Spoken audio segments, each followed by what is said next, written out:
Bonjour et bienvenue chez Saint-Cyr Automobile. Aujourd'hui, je vais vous expliquer comment fonctionne donc un autoradio sur une Peugeot. Là, en l'occurrence, on est dans un Peugeot Rifter. C'est la même chose pour les berlingots. Donc, vous avez tout d'abord donc ici un onglet donc qui vous permet d'aller jusqu'à la radio. La radio, vous avez donc différentes sources radio. Vous avez la radio, ou vous avez la source Bluetooth ou USB ou iPod. Donc, si vous avez mis une USB ici, donc vous allez pouvoir lire la musique via la clé USB qui s'allumera ici. Sinon, vous vous mettez en radio, ou sinon, si vous avez associé un téléphone portable en Bluetooth, vous allez pouvoir lire directement le média depuis cette source. Si vous vous mettez donc sur la source radio, et bien ici vous avez donc l'onglet fréquence qui vous permet donc d'aller donc directement sur les flèches à droite ou à gauche pour saisir donc les fréquences, et ça s'arrêtera à la fréquence donc qui capte une radio, donc soit en descendant soit en montant. Si vous souhaitez trouver une radio via la liste, vous faites donc un lancement donc, de liste, et puis vous utilisez les petites flèches qui sont ici et qui vous permettront d'arriver donc par ordre alphabétique à la radio que vous souhaitez écouter. Si maintenant la radio n'est pas là-dedans, vous pouvez relancer donc ici une mise à jour de la liste, et une fois que la mise à jour est finie, vous pourrez retourner donc dans l'onglet pour vous permettre de voir si elle a enfin trouvé la bonne radio. Enfin ici vous avez les mémoires. Alors les mémoires, c'est ce qui va vous permettre de mémoriser donc une radio. Donc vous avez la liste ici dans un premier temps, vous dites bah tiens, je veux aller sur Chéri FM et je veux mémoriser Chéri FM. Je vais dans mémoire et je vais donc la mémoriser en numéro 1. Si jamais il y a une autre radio à la place, ça enlèvera la radio et ça mettra celle-ci à la place. La même chose, vous pouvez donc voir maintenant ici apparaître sur la petite étoile comme quoi elle est mise en favori et en numéro 1. Donc là, c'est ce que vous retrouvez ici en mémoire. Et enfin, vous avez options qui vous permettront d'avoir les informations effectivement qui apparaissent sur l'écran, le trafic autoroutier qui apparaît ou qui apparaît pas, c'est-à-dire que ça va couper la radio de votre véhicule ou le média si vous êtes en train d'écouter du média. Si vous êtes sur une radio type France, France Info, France Musique, etc. Et donc ça coupera la radio pour vous mettre l'information routière parce qu'il y a un bouchon sur l'autoroute ou il y a un accident.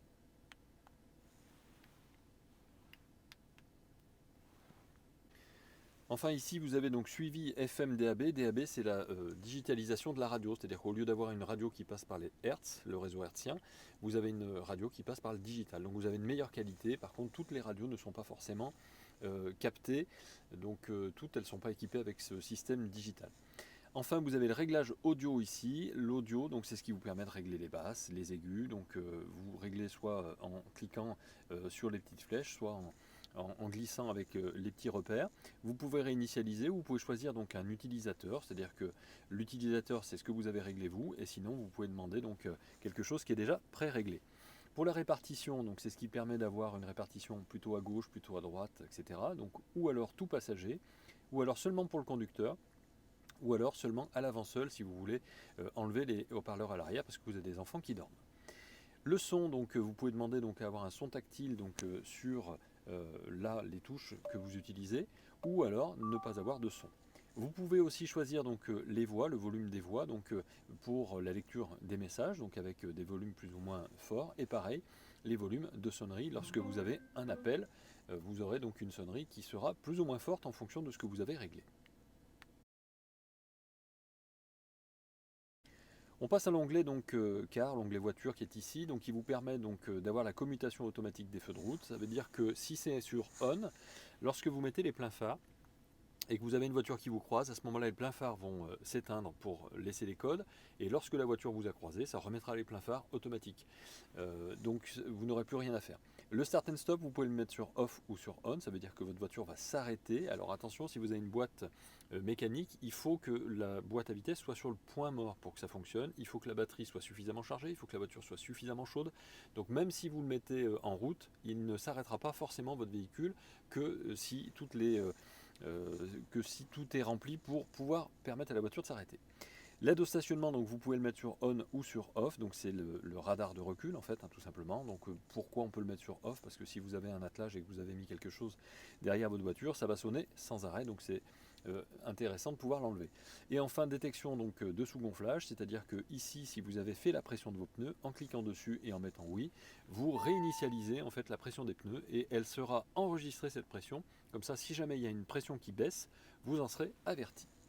L'onglet réglage de véhicule vous permettra ici, pour le stationnement, de demander à ce que l'essuie-glace de la lunette arrière se met en route à partir du moment où vous passez la marche arrière et que les essuie-glaces avant sont enclenchés.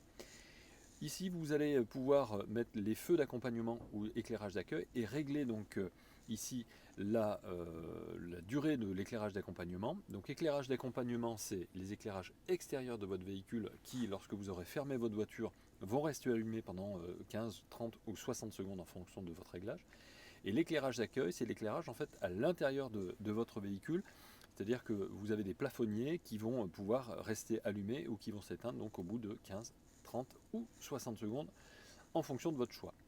Pour la sécurité, vous pouvez donc avoir l'Active Safety Brake enclenché, c'est-à-dire que votre voiture en fait va se freiner automatiquement si vous avez oublié de freiner et que vous avez une voiture qui est devant vous qui a freiné sans que vous l'ayez vu. Vous avez la lecture et la préconisation des vitesses. Donc ça c'est intéressant, c'est-à-dire que sur votre tableau de bord ici et sur celui-là de tableau de bord, vous aurez la vitesse qui sera lue par une petite caméra et qui vous sera indiquée ici sur vos écrans.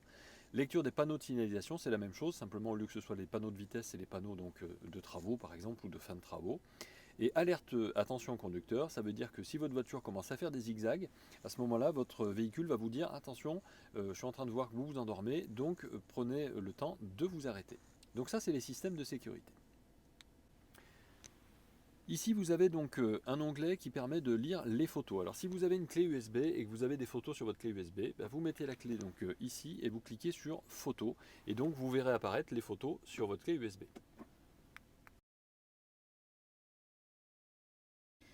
Si vous avez appuyé ici sur la roue crantée, vous avez donc la configuration du système. La configuration du système, c'est quoi? C'est vous allez pouvoir passer donc en miles ou en kilomètres ou en Fahrenheit ou en Celsius en fonction du pays dans lequel vous allez rouler. Ici, vous allez pouvoir régler donc les réglages d'usine, c'est-à-dire réinitialiser donc complètement toutes les informations de votre autoradio. Ici, vous avez les informations de la radio, du système et les confidentialités. C'est-à-dire que vous pouvez demander à ce qu'il n'y ait aucun partage de données, des partages de données ou des partages de données et la position du véhicule. Moi je vous conseille les partages de données parce que lorsque vous aurez besoin d'utiliser par exemple Android Auto, et bien à ce moment-là vous aurez effectivement besoin de partager les données. Ici vous avez les ambiances. Les ambiances c'est tout simplement si vous voulez changer de la couleur bleue à la couleur donc jaune ou rouge. Vous pourrez aussi donc changer la langue ici, la langue donc français, anglais, etc. C'est classé par Europe, Asie ou Amérique pour vous faciliter la recherche des langues. La configuration de l'écran, donc c'est ce qui vous permettra d'avoir une luminosité plus ou moins importante, ou les animations. Vous pouvez demander un défilement de texte automatique. Lorsque par exemple vous avez une radio qui est équipée avec le radiotexte, vous aurez le défilement effectivement de l'information du titre que vous êtes en train d'écouter. Et puis vous pouvez demander aussi des transitions animées, c'est pour que ce soit un petit peu plus ludique. Enfin, vous avez la date et l'heure ici. Donc vous avez un fuseau horaire et puis une date. Ici, vous pouvez demander donc une heure d'été ou une heure d'hiver, donc ça change automatiquement. Donc ici, vous n'aurez plus besoin donc de changer autre chose. Pareil pour la date, vous pouvez donc modifier la date. Lorsque vous voulez changer l'heure, vous cliquez simplement sur l'heure, vous mettez l'heure à laquelle vous vous trouvez. Si par exemple, là il est 11h06 aujourd'hui, vous mettez 11h06 et ça se change automatiquement. Pareil pour la date, vous allez pouvoir donc choisir une date qui sera donc la date du jour. Et une fois que vous avez fait, vous pouvez demander donc à ce qu'elle soit affichée par ordre de format de date, soit à l'américaine, soit mode français. Si vous tapez ici en haut, sur la barre du haut, vous avez un centre de paramétrage qui vous permet aussi d'afficher donc l'écran noir. C'est-à-dire que l'écran fonctionne. Si jamais vous avez la radio, ça fonctionne, mais simplement ça a coupé donc la lumière de l'écran. Ensuite, vous pouvez donc avoir un menu rapide pour changer la luminosité. Vous pouvez créer des profils, c'est-à-dire qu'une fois que vous avez réglé tout ça, vous dites bah, moi c'est un profil effectivement que je veux appeler le profil personnel, et vous mettez donc le nom et vous activez le profil, ce qui fait que si quelqu'un utilise votre voiture et change les réglages, bah, vous rappuyez sur votre profil et ça remet les réglages que vous aviez enregistrés. Ici vous avez donc le menu rapide donc, de la configuration, donc on revient donc, comme on a vu tout à l'heure, et de confidentialité, donc ce qu'on a vu aussi avec le partage des données. Maintenant, je vais vous expliquer comment on associe un téléphone portable et après comment on le supprime et comment on utilise Android Auto et Apple CarPlay. Donc il vous suffira donc d'aller donc sur le téléphone Et une fois que vous êtes allé sur le téléphone, vous allez voir apparaître ici recherche Bluetooth. Vous cliquez donc dessus et donc la recherche du périphérique est en cours. Vous faites la même chose sur votre téléphone. Vous allez dans les réglages, vous allez dans le Bluetooth et vous allez donc attendre de voir apparaître donc votre appareil qui va s'identifier sur votre téléphone. Voilà, votre téléphone a été donc trouvé donc, par la voiture. Vous cliquez dessus et vous allez donc avoir une association qui va se créer par code. Le code donc, vous est envoyé donc, par la voiture et vous voyez apparaître le même code sur votre téléphone. Vous faites jumeler, vous faites oui et vous attendez effectivement que la connexion se fasse. Lorsque vous avez une notification comme quoi on vous demande la synchronisation des contacts, vous autorisez. Une fois que vous avez autorisé la synchronisation des contacts, vous retrouvez en fait les journaux d'appel de votre téléphone et les contacts que vous avez sur votre téléphone.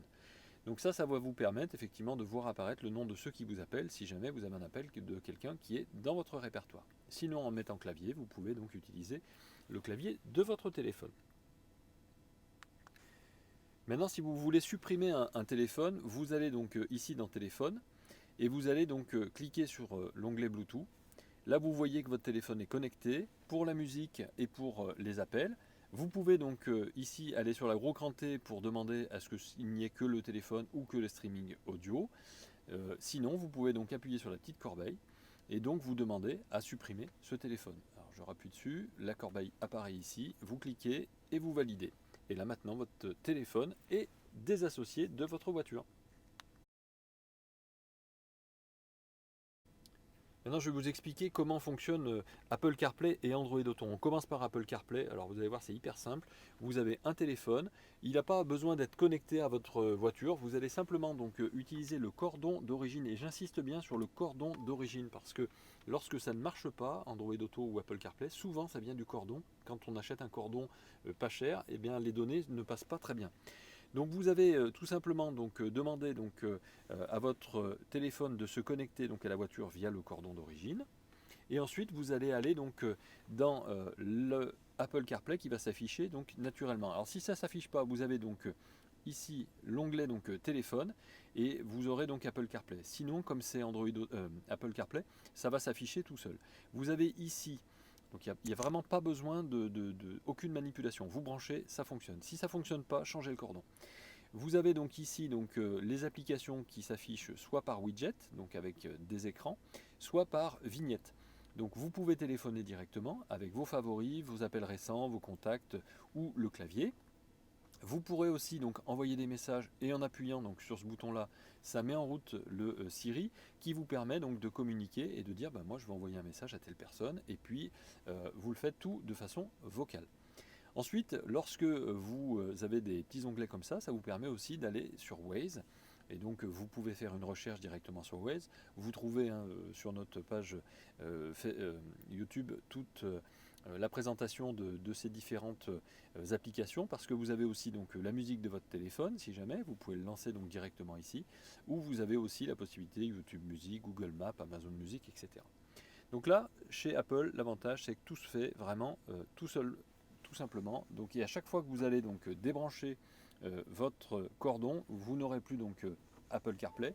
Si vous rebranchez votre cordon, à ce moment-là, vous allez avoir le lancement qui va se faire automatiquement, c'est-à-dire que vous verrez apparaître sur votre écran Apple CarPlay ici, et puis vous allez pouvoir voir apparaître effectivement votre Apple CarPlay directement à l'écran, même si le téléphone, vous voyez, n'est pas associé en Bluetooth à votre voiture, puisque ça ne passe pas par le Bluetooth.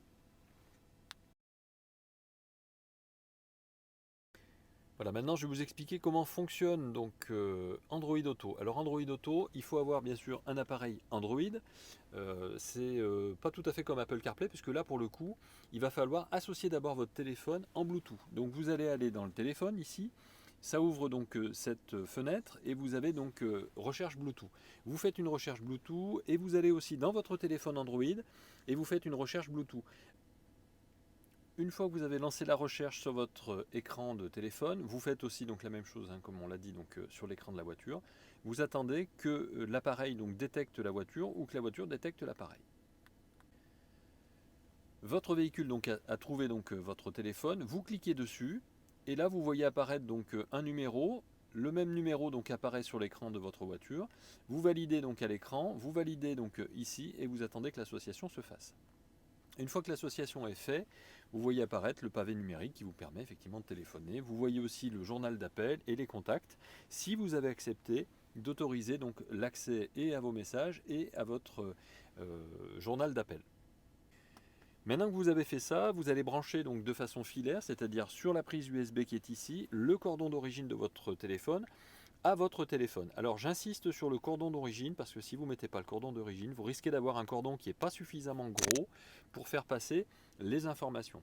Une fois que c'est fait, vous avez effectivement ici l'information comme quoi la connexion est en cours. Vous pouvez valider, mais avant de valider, vous allez voir apparaître donc sur votre téléphone ici le fait d'activer le Bluetooth, donc c'est ce qu'on vient de faire, et donc d'associer donc le téléphone et d'autoriser la voiture à accéder aux notifications de votre téléphone. Quand vous cliquez sur suivant et que vous avez validé, votre téléphone désormais va être connecté. Mais vous autorisez aussi le transfert ici obligatoirement. Si vous n'autorisez pas le transfert de données, vous n'aurez pas cette possibilité d'avoir Android Auto sur votre écran. Parce que Android Auto, c'est un système qui ne transfère pas les données si vous ne les avez pas acceptées et validées. Et ensuite, donc, vous avez Android Auto donc, qui vient de se connecter donc, à votre appareil. Donc cliquez bien sur autoriser donc le transfert et une fois que vous avez fait ça, vous avez l'autorisation donc qui est en cours et donc ça lance ici le petit voyant donc Android Auto. Voilà, si vous n'aviez pas fait la validation, ça ne peut pas marcher. Une fois que c'est fait, en appuyant donc sur le bouton qui est ici, vous verrez apparaître donc toutes les applications de votre téléphone directement sur l'écran. Vous pourrez donc utiliser Waze, Spotify, YouTube Music, le téléphone bien sûr, et toutes les autres donc, applications que vous verrez ici. Encore une fois, donc, en appuyant donc, sur le bouton qui est ici, vous verrez apparaître donc, toutes vos applications. Et si vous voulez utiliser OK Google, vous pouvez donc simplement dire OK Google et à ce moment-là, donc, ça va lancer l'application donc, vocale, ou sinon vous appuyez donc, sur le bouton qui est ici et ça lance aussi donc, la demande OK Google. Voilà, j'espère que ça vous aura été utile et bien sûr nous restons à votre disposition.